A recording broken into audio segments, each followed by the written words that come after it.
Welcome back to Victorious Verse, folks. Pete the Poet here, and we're ready to look into Genesis account part 2, which will be covering the garden and the fall.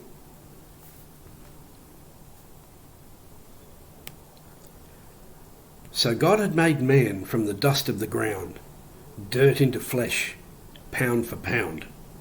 And from man's rib, woman was fashioned. Food was abundant, with no need to be rationed. Eden was their home, God's own garden.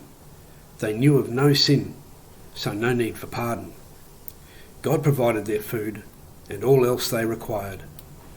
Two were one flesh, and marriage was sired. Adam named all the beasts and birds and plenty of fish, and walked with God daily, everyone's wish.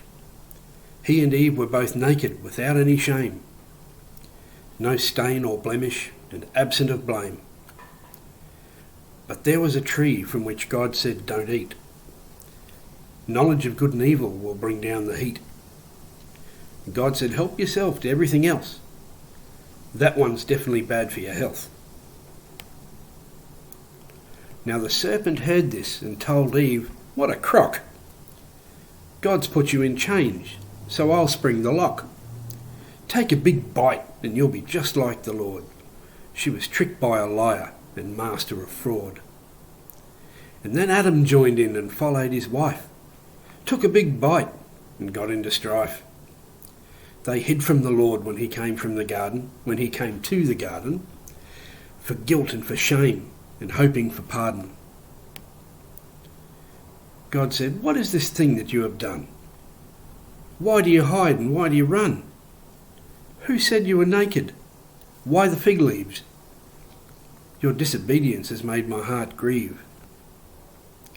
So Eve told the Lord what the serpent had said, that she could eat freely and not end up dead. And God cursed the serpent to crawl on his belly, be forever their enemy, lowly and smelly. And then God said to Eve, "For what you have done, your childbirth will be painful, your sorrow a ton. Your desire is for Adam, and he'll rule over you. Strife is now for your days, through and through." And then God said to Adam, "And as for you, dude, you'll labour real hard for all of your food. The ground will be cursed with thistles and thorns. Your hands will be blistered, your feet will be torn." So out they were cast from the Garden of Eden, their grains to be grown, their bread to be eaten. And God set a cherubim to guard Eden's gate, to keep man from making another mistake.